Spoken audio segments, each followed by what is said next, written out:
Hey everybody, Tony D and little Joan here. Little Jones, all tuckered out. All tuckered out on a rainy day. Rainy day, poor doggy. Plus, I just fed her. So she is sleeping soundly. I, on the other hand, am trying to cram in so much into my brain. On some days, I think, am I too far down the rabbit hole on this election election thing? There's just so much coming in. Um, so the Georgia judge, just to give you an example, the Georgia judge stopped and put out an order: don't do anything to the voting machines. And then a couple hours later said, "Oh, you filled out the forms wrong. I'm reversing myself." Then he went back and they reversed it again. They went back and they redid it.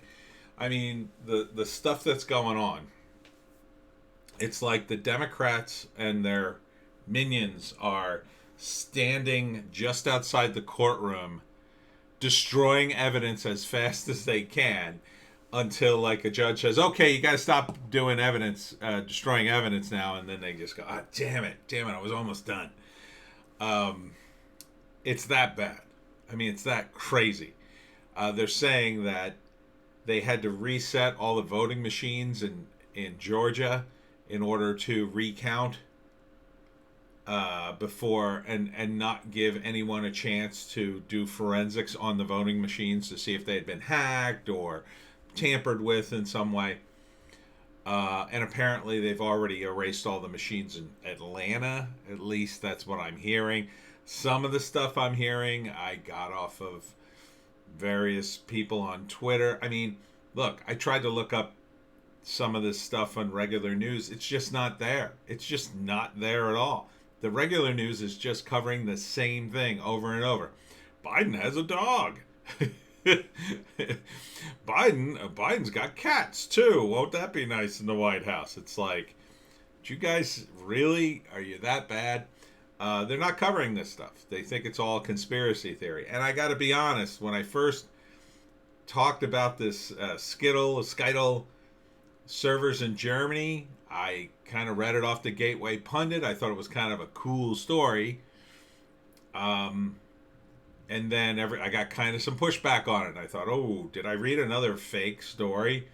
Did I get bamboozled by the Gateway Pundit? They are pretty pro-Trump.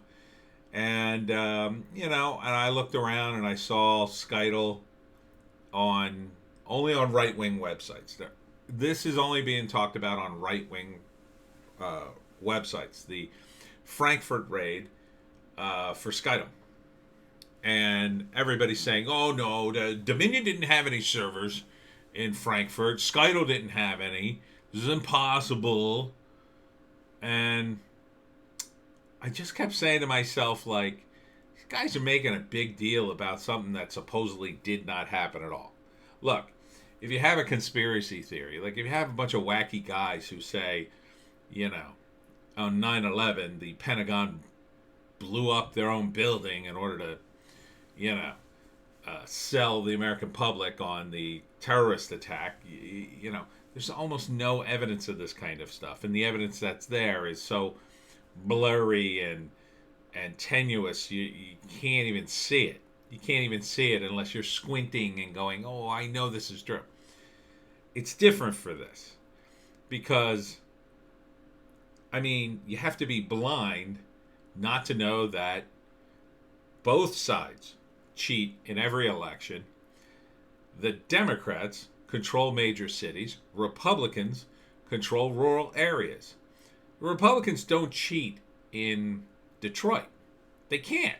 They don't have enough people. It's pointless. They lose Detroit. So they just don't do much in Detroit. And the Democrats are able to cheat. Now out in the sticks, the Republicans control that up and down. They could cheat all day. They can cheat all day in the sticks, but the difference is when you cheat out in the middle of nowhere in the rest of the state, you can't cheat in a town that's only got 2,000 people by more than a couple of hundred votes if you're lucky. Even then, it's going to be tight. In Democratic strongholds, you're talking millions of people, and most of them don't vote. So, if you need to dump in 200,000 votes, it's possible to do. It's possible. So the idea that, this is the most secure election in history, based on what? Based on what? It definitely wasn't secure in 2000. And yes, they made some improvements in Ohio and in Florida, but those weren't Democratic strongholds. They're Republican strongholds. You'll note they didn't make any improvements in Democratic strongholds. So the idea that, it can't possibly happen. It totally possibly can. Now, again, a lot of this I'm going to tell you is it's not proof beyond a reasonable doubt, but it's extremely suspicious. So this German raid on Scytl, I was starting to become convinced that it didn't happen, that maybe this was all a bunch of nonsense propagated by QAnon or whatever. Then, let's see if I got it here. Sidney Powell mentioned it. And, you can see this is all pro-Trump site, but, Sidney Powell mentioned it. She mentioned that she hoped the good guys got the servers. And at that point, I was like, well, what does she mean by that? Because the report was that the U.S. Army invaded the Scytl offices to get the servers. And it kind of didn't make any sense because Scytl kept saying, well, we don't have offices in Frankfurt. We don't have them. So, if they don't have offices in Frankfurt, how is this happening? Why would somebody do it? And then this thing I came across, which is, again, is super right wing, but this was the website that put it all together. But again, there was no proof here. There was a bunch of accusations, and they claimed, one of the things they said, which I think is pretty persuasive, WikiLeaks called Frankfurt a CIA hacker seat. So the CIA is in Frankfurt. And according to the rumor about this raid, the CIA was cut out of it, which I thought was weird. Why would they be cut out of it? How could they possibly be cut out of it? And they said the U.S. Army did it. Now, there is a retired general named McGurney. He was on a show called, and Flynn was on it too, although he didn't confirm this, but McGurney said that it wasn't the Army, it was Special Forces, and they raided the CIA hacker site, raided it. And 5 of the soldiers died, and 1 of the CIA operatives died. Then, someone pointed out that a few days later, they reported that 5 special operations guys died in, Egypt, and a CIA paratrooper died somewhere. Which was weird, right? That would have been the cover to keep a lid on this. And, I was going to do a report or a video on this anyway, because I thought it was an interesting story. I mean, from a screenwriting standpoint, this is what James Bond should be. This is the kind of stuff that's intrigue, dangerous. The United States caught in a civil war. And I thought, wow. I mean, even if it's not true, I'm going to totally discuss it. And I still didn't think it was true because still no one's got any direct evidence that any of this happened. And then today in Arizona fraud witness Army Colonel Phil Waldron confirms experts saw Dominion communicating with Frankfurt on Election Day. They have what's called the packets. Again, it's Gateway Pundit, but the packets or the code, computer code doesn't lie. So they know the computers communicated with some computers in Frankfurt, Germany. They know it. That makes, in my view, the raid very, very more real. Is it 100%? No, but why are the computers communicating to Frankfurt? If this raid didn't happen, why the F are they communicating with Frankfurt, Germany for a U.S. election? There's only one reason I could say. So I think the Scytl raid, I'm more convinced the Scytl raid is real. But it wasn't about Scytl. That was just the cover. They said Scytl, but what they actually meant was, we're going to raid the CIA.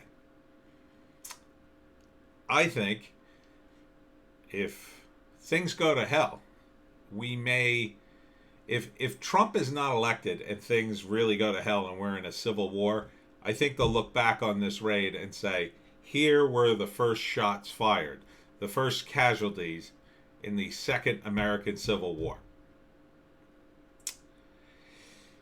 If Trump wins, and I'm still convinced he will, although today was not a good day, and I'll get into that later, I think you may well not learn the details on this raid. I don't know if you will, because these are CIA operatives and special forces guy, and they may keep the whole thing secret. But it seems like people on the Trump side are talking about it, at least, and they're going to have to come up with some explanation. But it all sounds very clandestine.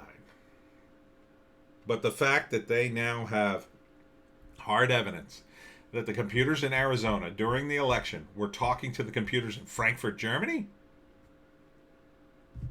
How can you can't completely dismiss that raid. It could be a fiction. If it's a fiction, how did they know? How did they know to make up that particular fiction? How did they know to say Frankfurt? Why not say Bonn, Germany? Why not say Paris, France? Why not say Beijing, China? I mean, if you're going to be conspiratorial, they said Frankfurt. This is the proof that some kind of evidence was in Frankfurt. And they're saying that the CIA was cut out of the raid. Of course they had to be cut out of the raid. The raid was on them. The raid was on them. They wanted to catch the CIA doing this. Now, I've not, as a libertarian, we're pretty down on the CIA. And we've been saying for years it's out of control. And I think it goes something like this. When the CIA was formed, it was a wartime thing. But then the Cold War had happened, and they decided, well, no, we need the CIA. We need to fight against the Soviets. And that may have seemed like a real thing in the 50s, And they may have thought, well, we'll give people all these powers. We'll be responsible with them. They're not, because I think what happened over the years is they got more and more dirty and corrupt in their ways, and they came up with these plans to overthrow governments in order to keep them from going to the Soviets. So when they were exposed for that in the U.S. media, they would get, talked to by Congress, who holds the purse strings, and they would pull them back and say, you can't do this. You're causing us all sorts of problems at home. And everybody's upset by this, and we don't want war. And the CIA is like, no. You don't understand. We have to do all this horrible things. We have to kill people and rig elections and all this stuff. And people back home are like, no, you don't. So they said in the 60s and 70s, well, the problem is the media. See, if the media didn't expose us, we wouldn't have this problem. So in the 60s and 70s was and I've mentioned this before, it's a real thing. I mean, it's not a conspiracy theory. Read about Operation Mockingbird. It was a project where the CIA wanted to influence the general public by using mass media. And so they did that by infiltrating mass media. They had people or, you know, people who they didn't put agents at everyone. They got friends at each one of these places, to report certain things in exchange for favors or whatever, right? And that was power, because information is power. So they gained that power. And eventually there was a congressional investigation after the Watergate scandal, and they looked into agency activities in the mid-70s. And this came out. Congress didn't like it, told them to stop. So you got to imagine that the CIA would have pulled back. They probably wouldn't stop, but they had to change the way they were doing it so people wouldn't bother them anymore. And they probably also sat around and go, well, that's a problem. See, this mass media thing that we were trying to control was helping us, and now Congress is screwing with us. Well, we got to get a hold of Congress. So then you have in the Snowden revelations, when Snowden revealed that the NSA was spying on everyone, including Congress, I think that was the practice of, the CIA, the intelligence community, whatever you want to call them, to listen to the conversations of politicians in order to have something on them, to pressure them. But eventually, Snowden kind of screwed them. And they tried to control it all, but they really couldn't control enough, right? They couldn't control enough of these guys. They come in and get out. The politician, it's difficult to control politicians. And once you use one up, you got to start all over again. So he loses an election, you got to start all over again with a new guy. But where's the real power anyway? It's not in the politicians, it's in the parties. Because a party's always in power. So I think the next move, the next step up, was to control a political party. And I think they had mostly controlled, it was a given the Republicans were just militaristic idiots and would go along with everything. But when they stopped doing that, they said, well, we got to roll into the Democrats. And we got to figure out what makes them tick. So they do what we want. And I think they have them. I think they have them. And I think that's partly what's driving this behind the scenes. They don't control them. They influence them heavily. And if you look, the Democrats control a lot of the media outlets. They're very heavily Democrat. So you just need the Democrats. You don't need the media. You have the media by having the Democrats. And look at all the ex-CIA guys who show up on all these channels and have gotten a lot of press over the last 3 or 4 years. One of them ran for president. So it makes sense that the next step, and this has probably been going on for like 20 years, was the CIA needed to control the elections just enough to get the right people in who would listen to them, who would do what they say. So, apparently they've gone too far. And because Trump was elected kind of by a fluke, and they were maybe either asleep at the switch or they never imagined so many people would vote for Trump, they lost, and they couldn't wind it back in time. And then they figured, well, we'll find something on Trump, and then we'll pressure him like we've done with everybody else. But it didn't work. and they either couldn't find anything or it didn't work or both. So, and then when you look at something like, I know I'm just so far down the rabbit hole, but it's a fun video. If you look at something like Epstein, right? So Epstein had all these powerful people in his circle, and he had this island, and he had these young girls, and he probably has videotapes up the wazoo. There were a lot of left-leaning types coming to his island, including Bill Clinton. And Bill Clinton himself was a different kind of Democrat. That's when the Democratic Party changed. Maybe Clinton was their first guy. Maybe he was the first candidate for the CIA. Maybe that's why so many people have died mysteriously around the Clintons.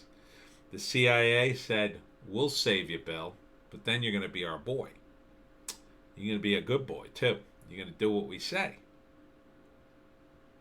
Now, there wasn't a particularly lot of CIA action during the Clinton administration, so who knows what their plans were, but, it seemed, maybe it's just a faction within the CIA. Maybe it's not all of them. Maybe it's a faction within the FBI. Maybe they're just both so corrupt they came up with this thing a few years ago and trying to put it into practice, and they're just not that good anymore, because it's not the top guys. It's the fat, corrupt guys who have been half-assing it for 40 years, and now it's finally all caught up to them. Because if Trump has those servers, he has the proof.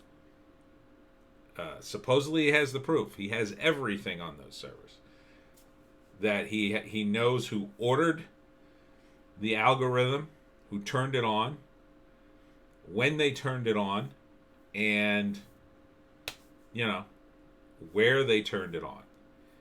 So, could all these lawsuits and all this stuff, because Trump is just sitting around like, I got this. He's done a few things, but he's mostly just sitting around going, I got this. Yeah, we're going to win. And he's so damn confident. And people say, well, he's grifting. It's not his style of grift. If he was grifting, he would be out there hammering people. Oh, yeah, you gotta tune in to Trump TV. We're gonna launch this thing January 20th. You do this stuff ahead of time. He's not doing that. There's not going to be Trump TV on January 20th. I think he knows he's going to win. I think he knows he's got these guys. What's happening now? I think partly it's a show to expose everybody who's been in on this. Everybody who's tied into this is being exposed. Look at Brian Kemp. Look at the governor of Arizona, Ducey. He stabbed his constituents in the back by certifying these votes, even though he said he wouldn't until after the lawsuits were done. He's not taking a principled stand. He stabbed his constituents in the back. Maybe that's what Trump wanted to see happen. He wanted to see all these guys and what moves they will make. And then he'll open up the box and say, see, these guys were lying to you the whole time. They're all traitors. And here are their enablers. Although these people aren't traitors, they didn't know what they were doing. They thought they were just supporting the Democratic Party. But now you know who your friends are. And then, scoop.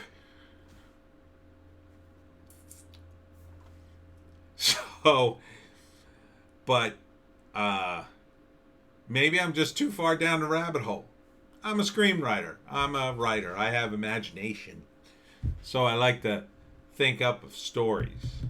This would be a great story. Or maybe it's not. Maybe it's what's happening now. Because once they tied in Frankfurt, I was like, this is real. Some of this is real. And so Trump has to win this. He has to win this. I mean, if they have these servers, he has to win. There's just no other way. But maybe he's trying to win PR campaigns so they don't have to tell everybody about this. Maybe there's some other plan here. I don't know, but I mean, this is nuts.